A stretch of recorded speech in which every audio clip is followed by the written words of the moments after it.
Secretaría de Educación Pública.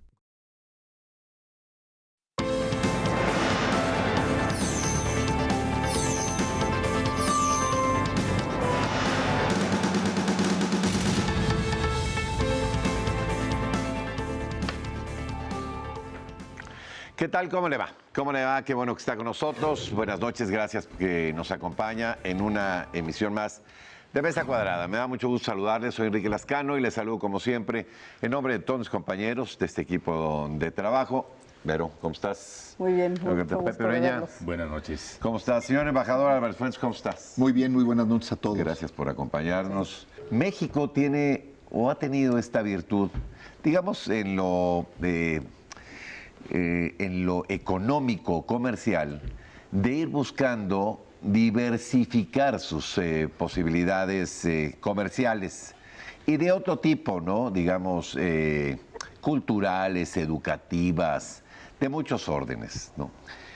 No todo es Estados Unidos de Norteamérica, no todo tiene que ser necesariamente la Europa unificada. Me parece que revisar África y Medio Oriente resulta, de todas suertes, una circunstancia obligada como Estado, como país, como gobierno. Me da mucho gusto, pues ya le anunciaba yo que está el embajador Jorge Álvarez Fuentes, que es el director general para África y Medio Oriente de la Cancillería. Embajador, gracias por acompañarnos y pues yo no sé si estés de acuerdo conmigo en este contexto pequeño que hacía yo. Sí. Claro que sí. Sobre todo, muchísimas gracias, Enrique, y a todo el equipo por la oportunidad de referirnos a una temática muy amplia, y yo coincido plenamente contigo que México hoy, por el tamaño de su economía, sí, por el peso cultural y por la dimensión misma de sus relaciones internacionales, está hoy vinculado a muchas partes y a muchas regiones del mundo que no necesariamente el público en general tiene clara conciencia. Lo que hemos advertido en estos últimos años es un propósito deliberado de diversificación, de intensificación de nuestras relaciones, en particular con lo que se llama en inglés la región MENA, la región del norte de África y el Medio Oriente. En los últimos 10 años se ha intensificado el diálogo político, los intercambios económicos, las oportunidades de negocio, inclusive la presencia de mexicanos en esa parte del mundo que antes no teníamos. Entonces, la verdad estoy muy contento de estar esta noche con ustedes y conversar sobre estos temas. Muchas gracias, embajador Vero. Sin duda. Bueno, me parece sobre todo, además que es muy sugerente porque en el contexto de que hablan, casi es como un programa que es como de descubrimiento, porque efectivamente yo creo que la mayor parte de la población en el país, digamos, cuando hablas de relaciones internacionales de México, pues quizá no tendremos a centrarnos en, obviamente, el hemisferio, nuestras relaciones a lo mejor con Europa, quizá con Asia, justamente, ¿no? Sobre todo a raíz de la Alianza del Pacífico y como la idea de voltear a ver hacia el otro, ¿no?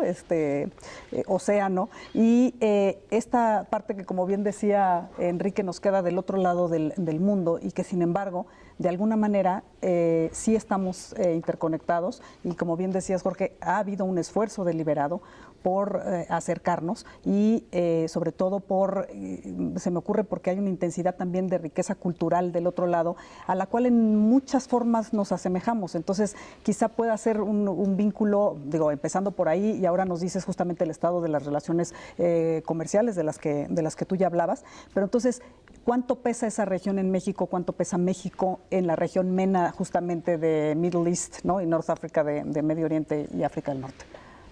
Claro que sí, mira, yo creo que lo que hay que aquilatar es cómo las relaciones con un conjunto de países que son actores hoy preponderantes en el escenario geopolítico. O sea, si tan solo pensamos por un momento que en el Medio Oriente se concentran casi el 65% de las reservas de hidrocarburos y estamos en la civilización de los hidrocarburos, pues tienen hoy, como lo han tenido, una importancia geopolítica y geoeconómica fundamental. Entonces, nosotros tenemos que tener claro ahora que las relaciones con un conjunto de países y con países en lo individual, además, tienen profundas raíces culturales. Sí.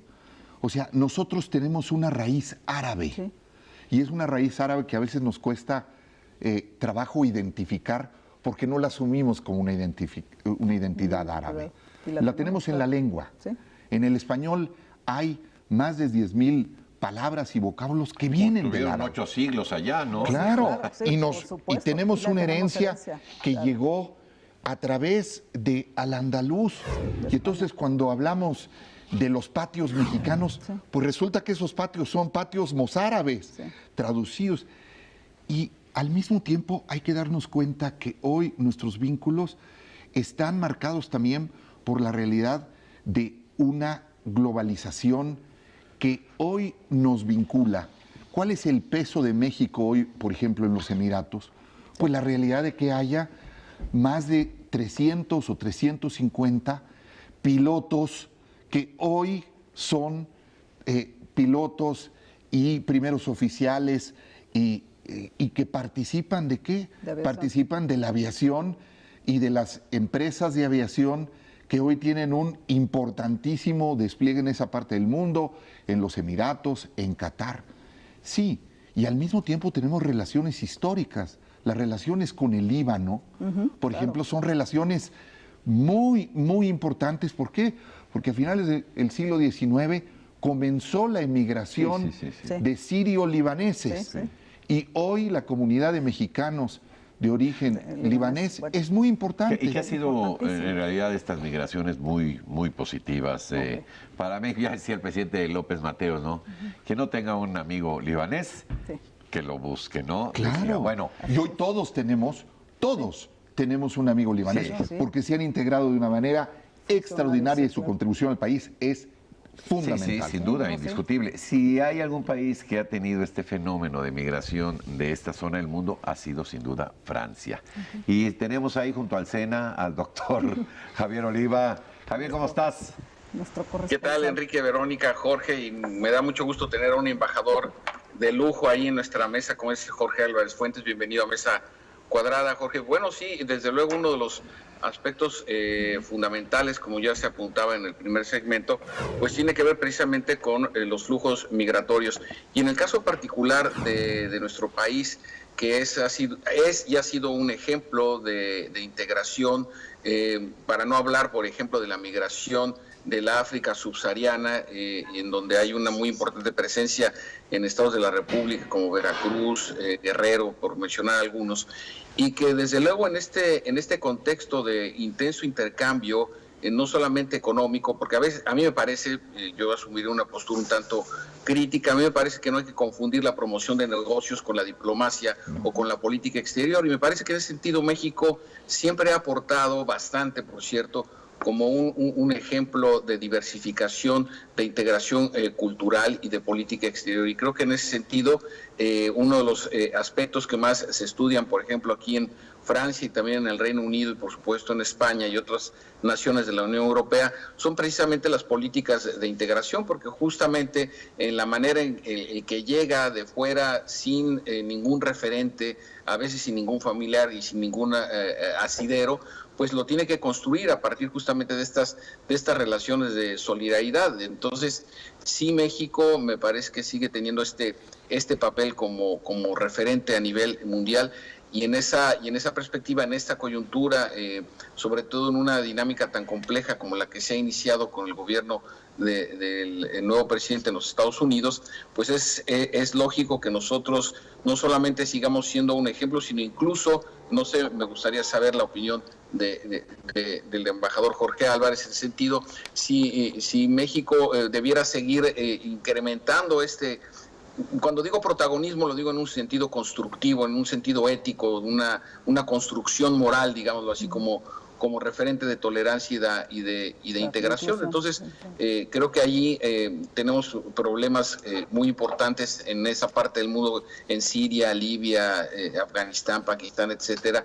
Y cómo México está enfrentando las demandas migratorias, que si bien han sido pocos los casos, sin embargo, creo que México ha demostrado tener una política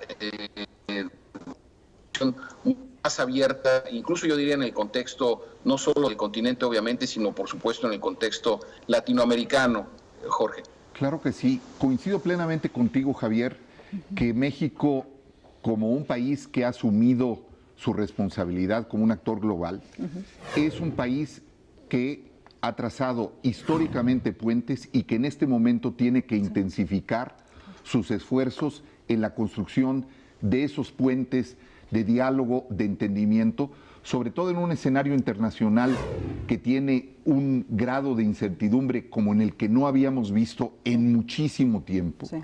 Y en donde además la construcción de esos puentes pasa por el diálogo político, por los intercambios económicos y comerciales, por el diálogo intercultural que nos permita justamente jugar un papel. Hay que entender no solamente nuestro accionar, sino el accionar de nuestros interlocutores. Ellos también voltean a ver a México y están volteando a ver a México y en las transformaciones que México está llevando a cabo y que vienen de un proceso largo. Entonces, lo interesante también es ver cómo esos procesos de integración que están teniendo lugar marcan también una diferencia. Daré algunos ejemplos. Hace más de 10 años, México, con una relación histórica con países árabes, empezando por Egipto o Libia, o Líbano o Marruecos y otros, decide establecer un fondo de cooperación en la Liga de Estados Árabe. Sí. ¿Para qué? Para impulsar proyectos que ayuden justamente a apuntalar ese diálogo político. Nosotros tenemos experiencia y áreas de excelencia en agricultura, sí, en zonas áridas. Bueno, pues vamos con los árabes a trabajar en los temas del nopal. Ejemplos de esa naturaleza. También no somos un referente en la cooperación en el ámbito electoral. La construcción de nuestras instituciones electorales son un referente mundial. Sí. Hay interés ¿en dónde? En Túnez. Entonces, en el ámbito de estos últimos años de la llamada primavera árabe, también hay un acercamiento bien importante que ayuda. Y además, también tenemos que reconocer que en esas raíces árabes nuestras también hay un enorme potencial a trabajar en la cultura en el sentido más amplio. Somos el país más grande de habla hispana y somos un país que tiene una enorme proyección internacional. Y en el mundo árabe no es la excepción. O sea, las manifestaciones de nuestros músicos, de nuestros pintores, de nuestros escritores. Ahí está el caso de Alberto Ruiz Sánchez. O sea, alguien que es leído en el mundo árabe, no porque sus libros se traduzcan al árabe solamente, sino porque su obra tiene un trasfondo en la llamada trilogía de Mogador, que está basada ¿dónde? En Marruecos. Pues puerta de entrada justamente de esos vasos comunicantes a los que me refería al andaluz. Sí. Entonces, por eso también hoy la importancia de los vínculos con los países árabes en una estrategia deliberada, propositiva, de diversificación, cobran cada vez más importancia. Muy bien. Pepe Ureña, ¿tú tienes amigos libaneses? Sí, sí tengo. Eso. Sí. Muy bien. Hace rato que hablaba, embajador, sobre la influencia del mundo árabe en México, en general con el mundo hispano, hispanoparlante. Me acuerdo, la mayoría es católica y todos los días se invoca a Alá. Ojalá. Sí, ojalá. Ojalá. Es bueno, una solo, de las Dios palabras quiera. más usadas, sí, exactamente. pero solo por digresión. Sí. Oiga, quisiera hacer una pregunta. ¿Cómo es la relación en números, en estadísticas de México con África, con el mundo árabe? Esa sería una parte. Y la otra, mencionaba que 65% de las reservas de hidrocarburos están en esa zona. ¿Cómo va la relación y colaboración, sobre todo con la OPEP? En los 70s y 80s, cuando México, en aquel boom petrolero, se hablaba mucho de una relación, de una influencia, inclusive de coordinarse para evitar que cayeran los precios del petróleo. En la época del jeque Yamani, ¿no? Ándale. Mira, Pepe, yo destacaría dos elementos. Nuestras relaciones económicas con el mundo árabe, yo diría, con el Medio Oriente en general, porque hay que incluir no solamente los países árabes, hay que incluir, por supuesto, al Estado de Israel, con el que tenemos un tratado de libre comercio desde el año 2000. Nuestro comercio con el mundo árabe, si lo concentramos nada más en los países árabes, es de un volumen de 1.700 millones de dólares. Pero yo creo que aquí hay que destacar algunas particularidades. Hay empresas mexicanas con una importante presencia en el mundo árabe. Sí. Un ejemplo muy concreto es Cementos Mexicanos. Sí. Cementos Mexicanos tienen una inversión, la más importante que tengamos en África, justamente en Egipto. Una gran planta de producción de cementos y de materiales de construcción. Entonces, nuestras relaciones van en aumento con países y economías que hoy cada vez tienen un mayor peso específico. Vamos a empezar por el primer país productor de petróleo del mundo, que es Arabia Saudita.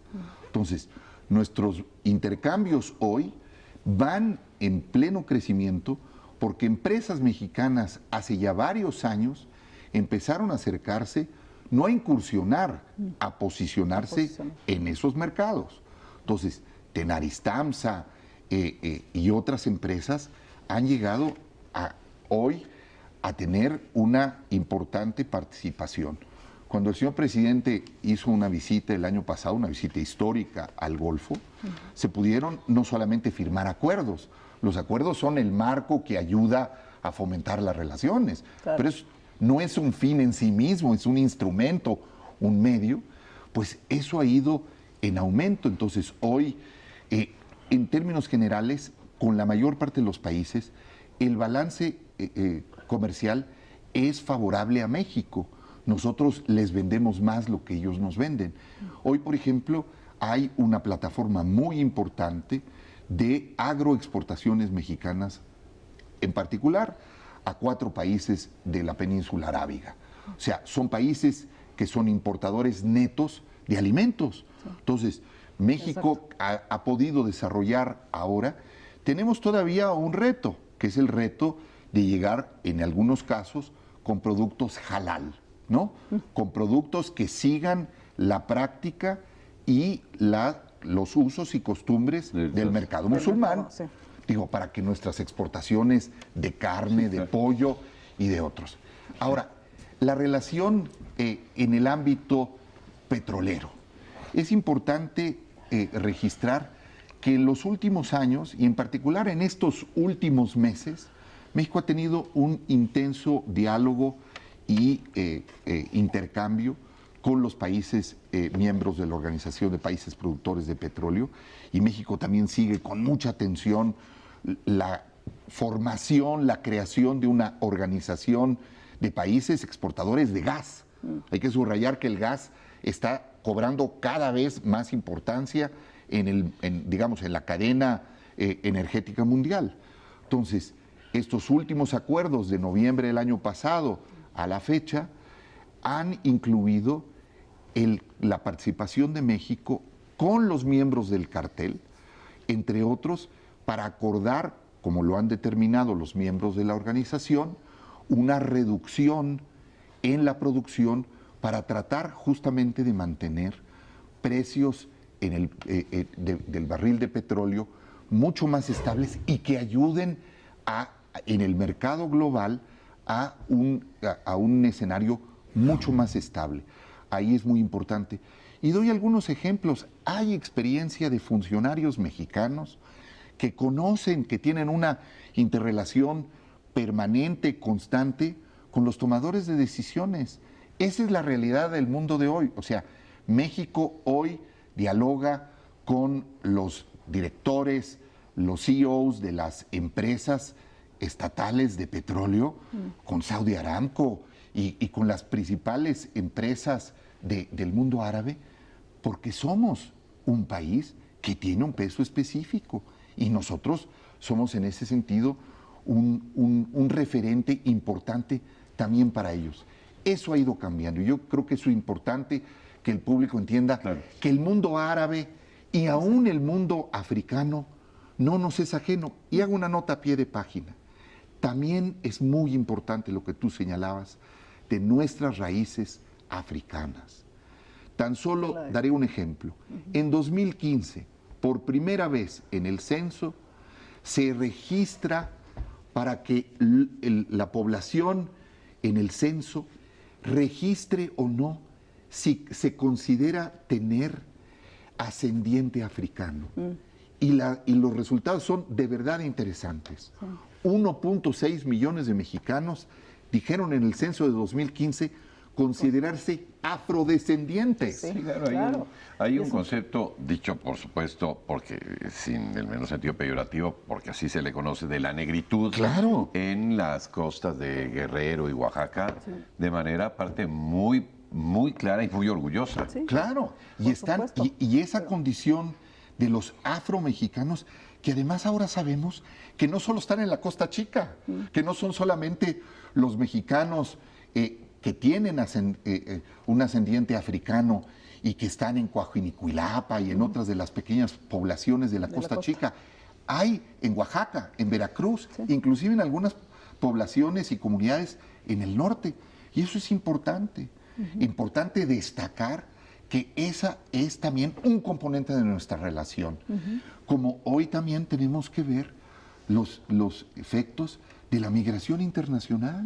Entonces, es en todos esos escenarios en donde la política exterior y la conducción de las relaciones exteriores de México tiene que tener una clara, un claro camino trazado, y no es de corto plazo. No, es de largo plazo. Sí, tiene razón, embajador. Javier.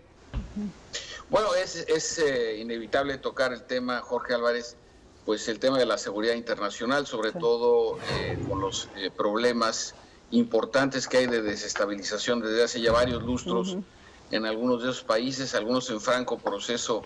Se especula incluso de desintegración como unidad geopolítica, en el caso de Siria y en el caso de Libia. Y me parece que en ese sentido también la cooperación y la participación de México en la agenda de seguridad internacional, hay que decir también, se hacen cosas buenas, bastante en este caso. La cooperación de México en el ámbito de la seguridad internacional pues ha sido, yo diría, incluso más que sobresaliente, y que en ese sentido también me parece que la Secretaría de Relaciones Exteriores pues ha desempeñado un papel al paso de los años pues muy relevante en un tema tan sensible, siendo nosotros frontera continental, desde luego, con los Estados Unidos, pues hemos logrado como país tener una notable contribución a esta estabilización, por lo menos en lo que se refiere a intereses nacionales, a la proyección y a la defensa de los mismos. Entonces también este es un tema que va ligado a la agenda de seguridad internacional, como es la migración irregular, como también sería el cambio climático, entre otros. Pero sí, Jorge, quisiera, si fuera posible, que nos hicieras algunos comentarios de esta parte que también se hace bien de nuestra política exterior en materia de cooperación en la seguridad internacional. Gracias, Enrique. Claro que sí, Javier. Por supuesto, la seguridad internacional hoy tiene dimensiones y características distintas, diferentes, desafiantes para el mundo entero. Y México, históricamente, sobre todo en los ámbitos de los foros multilaterales, a través de Naciones Unidas y de nuestra actuación en los distintos foros, ha llevado a cabo importantes contribuciones. Si lo hemos hecho en el desarme, y eso es bien conocido, también lo venimos haciendo hoy en otros ámbitos que tienen que ver con el control de armas, con convenciones que tienen que ver con armas convencionales y otros procesos. Pero hoy también hay que ver las realidades de la seguridad internacional y de los retos que enfrentamos. Tú hablabas, por ejemplo, hacías mención a Siria. Hay que ser claros, en el caso de Siria, estamos frente al conflicto más catastrófico que hayamos visto en décadas. Siria es un país importantísimo en el encuadre geopolítico y lo ha sido históricamente. A mí me gusta recordar que Damasco fue la capital del mundo por más de 1000 años. Libia es un país en las costas del Mediterráneo, pero es un país límite, no es un país central. Es un país limítrofe en el Mediterráneo. Y lo que estamos viendo son, claro, grandes desafíos a lo que hemos visto durante casi 100 años.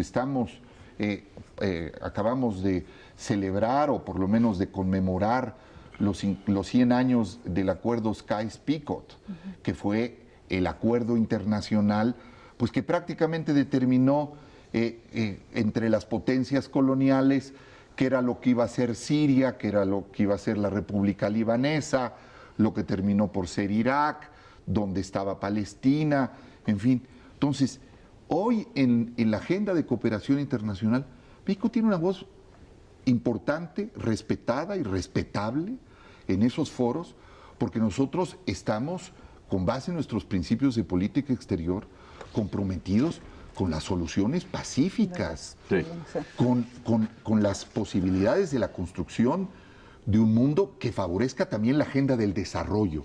A México le preocupa, y le preocupa por las razones correctas, que no sea solamente la agenda de seguridad la que predomine en el escenario internacional.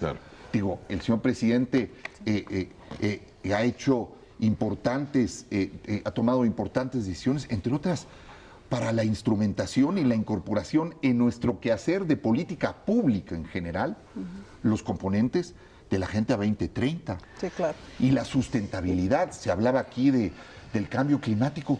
Por eso México, con el mismo compromiso que Alfonso García Robles y otros de nuestros gigantes de la diplomacia llevaron a cabo esfuerzos para establecer una zona libre de armas nucleares, pues nosotros somos un país que tiene que estar a la vanguardia en el cambio climático, en la seguridad internacional, en la solución, y para poder justamente contribuir, tenemos que hacerlo no teniendo presencia, participando. Sí, claro. Es como se logra. Yo soy un diplomático que está comprometido con una diplomacia en acción, que pone en acción esos compromisos, que lleva a efecto y a resultados esos convenios y esos acuerdos. Tender puentes, ¿no? Finalmente. Así es. Como dices tú. Creo que se nos acabó el tiempo, ¿sí? No, increíble, sí.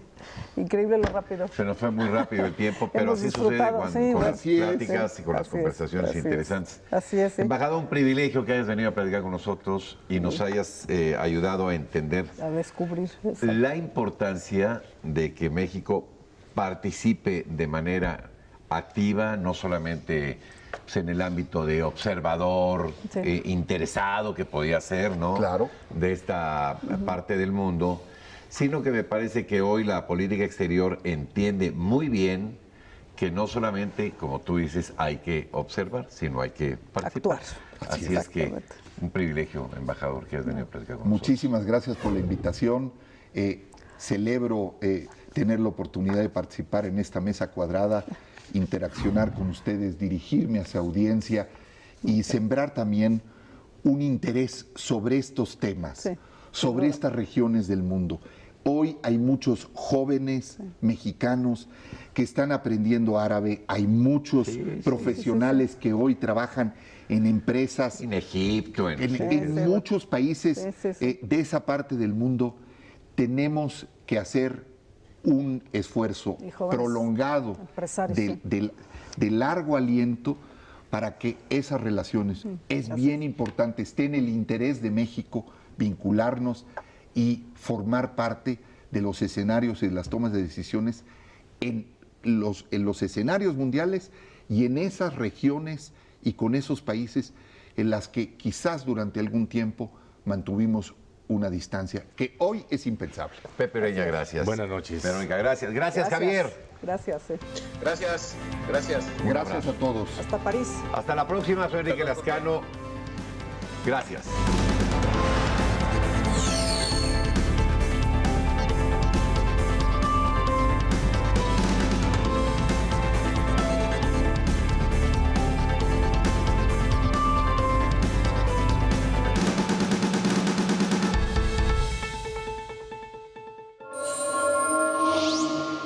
Secretaría de Educación Pública.